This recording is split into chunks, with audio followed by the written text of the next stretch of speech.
Si Doc Carlos, tunay na ama ni Zoe.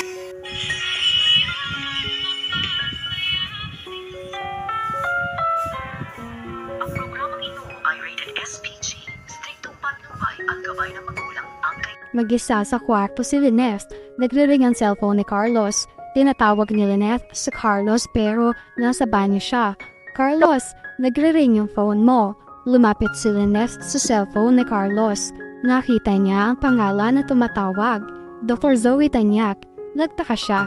Sinagot ni Lynette pero hindi muna siya nagsasalita. Habang si Zoe natataranta at natatakot na dahil sa sugat niya. Sabi niya, "Hello. Hello, I need your help. I need your help, Dad." Nagulat si Lynette sa mga narinig niya. Sabi niya, "Anong sabi mo, Zoe?" Nanlaki ang mga mata ni Zoe para umakyat ang dugo niya dahil si Lynette ang nakarinig ng mga sinabi niya. Pero dahil dito, magaling si Zoe, mabilis siyang nakapag-isip ng dahilan na sasabihin niya. Tita Lynette, bakit po nasa iyong cellphone ni Dr. RJ Tanyag? Si Dad. Nasaan si Dad? Nagtataka si Lynette. Ano sinasabi mo? Cellphone at number ito ni Carlos. Narong number ka ba? Sumagot si Zoe. Sorry po. Nagkamali nga po ako ng pag-dial ng number. Narong number na po ako. Hihingi sana ako ng tulong kay Dad dahil may nakuha na akong leads sa pagkawala ni Lolo. Sige po, Tita Lynette. Ikamusta niyo na lang po ako kay Doc Carlos. Pasensya na po. Good night. Maya-maya ay lumabas na ng banyo si Carlos. Napansin ni Carlos na hawak ni Lynette ang cellphone niya. Lynette, bakit hawak mo ang cellphone ko? Sumagot si Lynette. Kasi kanina nagre-ring ang phone mo, nasa banyo ka. Inisip ko na emergency dahil this oras na ng gabi. Nagulat nga ako kasi si Zoe ang tumawag sa'yo.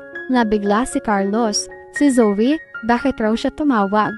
Sabi ni Lynette, wrong number pala kasi tinawag kanyang dad. Tapos humingi pa siya ng tulong. Nagtataka nga ako hindi man naman siya anak. Akala niya cellphone number ni RJ ang nadial niya pero nagsorry na rin siya. Napaisip si Carlos sa narinig niya mula kay Lynette. Si Zoe, kailangan niya ng tulong ko.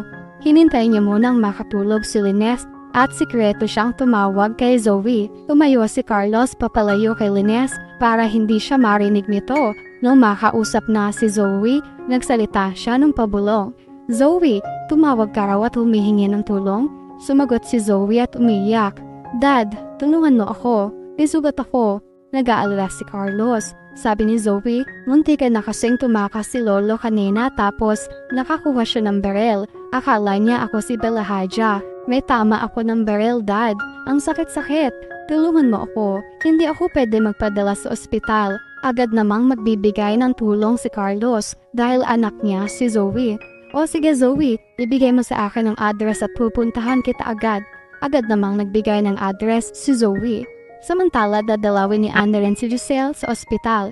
Dito mararamdaman ni Giselle ang panghihinayang na wala siyang anak na kagaya ni Annalyn na nag-aalala sa ina. Namimiss niya ng sobra ang anak. Napapangiti si Giselle. Salamat Annalyn, andito ka. Patawarin mo ako kung noon nagkaroon tayo ng hindi pagkakaunawaan. Napakaswerte ko dahil ikaw ang pamangkin ko. Salamat sa pag-aalaga mo. Biglang naalala ni Giselle ang anak. Sabi niya, alam mo Annalyn, naiinggit ako kay Lynette dahil meron siyang anak na kagaya mo. Kung buhay pa sana ang anak ko, edi sana may makakasama ako dito. Hindi ako nag-iisa. Sumagot si Annalyn, Tita Giselle, pwede niyo rin naman po akong ituring na anak ninyo. Ganon rin naman po yun dahil tita ko kayo. Iisang dugo lang ang nananalaytay sa atin. Aalagaan ko po kayo. Huwag na po kayo malungkot. Naging seryoso si Annalyn. Nagtanong siya, Tita Giselle, huwag niyo po sana mamasamain. Ano po ba nangyari doon sa tatay ng anak po ninyo? Nasaan na po ba siya?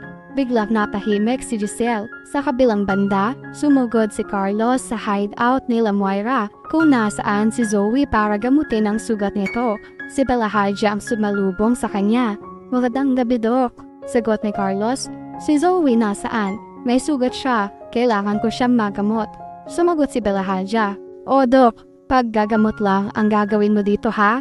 Pagkatapos ay umalis ka na rin agad at wag na wag kang magsusumbong. Marami akong pwedeng gawin. Tumango na nakasimangot si Carlos. Nakita na nga ni Carlos si Zoe at agad niyang ginamot ang sugat nito. Sabi niya, "Zoe, mag-iingat ka. Bakit hindi ka pa umuwi at iwanan mo na ang mami mo? Tutal, nilalagay ka niya sa peligro. Hindi ka ligtas dito. Nag-aalala ako sa'yo." Sumagot si Zoe, "Ayos lang ako. Kailangan ko lang pagalingin ang sugat ko at babalik rin ako sa trabaho. Sigurado maghihinala sila na ang sugat ko ay dahil sa tama ng barel." Sabi ni Carlos, "Zoe, lumayo ka na sa nanay mo. Umalis ka na rito. Sa iba ka na lang magtago dahil pinapahama ka ng sarili mong ina." Samantala, napakinggan pala sila ni Moira at galit na galit siya kay Carlos. Sabi ni Moira, "Hindi porket nagpunta ka rito para gamutin si Zoe ay dakilang ama ka na." Sa galit ni Carlos, nasampal niya ng malakas si Moira. Napasigaw si Zoe at inawat niya si Carlos. Pero dahil nasaktan si Moira, gusto niyang gumante kay Carlos. Inagaw niya ang baril ni Belahaja at tinutok kay Carlos. "Ang kapal ng mukha mong saktan ako, matapos kong palakihin mag-isa ang anak ko?" Sumagot si Carlos, "Kung alam ko lang, sana noon pa ay kinuha ko na sa iyo ang anak ko para hindi siya lumaki na ikaw ang kinikilalang nanay niya. Dahil walang kasing sama ang budhi mo." Nakatutok lang si Moira kay Carlos. Inawat ni Zoe si Carlos sa pagsasalita. "Dad, huwag mo nang awayin si Mami, pwede ba?" Napasigaw si Carlos. "Zoe, kriminal ang nanay mo." Tinutok na naman ni Moira ang baril at hinamon si Carlos. "Ah, ganon ha?" Inawat agad ni Zoe ang mami niya. Hinawakan niya ang baril. Sabi niya, "Don't kill my father." Habang nag-aaway sila ay nakikinig at nakasilip na pala si Don Pepe. Itinago siya ni Belahaja para hindi siya makita ni Carlos habang nanggagamot. Sumagot si Moira, "Si Roberto tanyag lang ang tatay mo. Wala nang iba. Kung si Carlos, walang kwentang ama yan." Sumagot si Zoe. Sabi niya, "Pero kay Dr. Carlos pa rin ako galing. I still owe him my life." "Mami, tatay ko pa rin siya." Narinig lahat yon ni Lolo Pepe. Binigkas niya ulit ang mga narinig niya. Si Doc Carlos ang tunay na ama ni Zoe. Mas mabuti pala na hindi ako nakatakas agad at pumabor pa na naging tama ng baril ni Zoe. Dahil dito, nalaman ko na kung sino ang tunay na ama ni Zoe. Mga hayop kayo, mga manluloko kayo. Pati si Nalines at tunay kong apo na si Annalyn ay pinapaikot niyo sa mga palad niyo.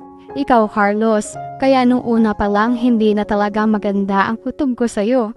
Kaya pala ganyan ang ugali ni Zoe dahil anak siya ng mga hayop, mga makasarili kayo. At yan ang mga pakakaabangan natin sa Abot Kamay na Pangarap.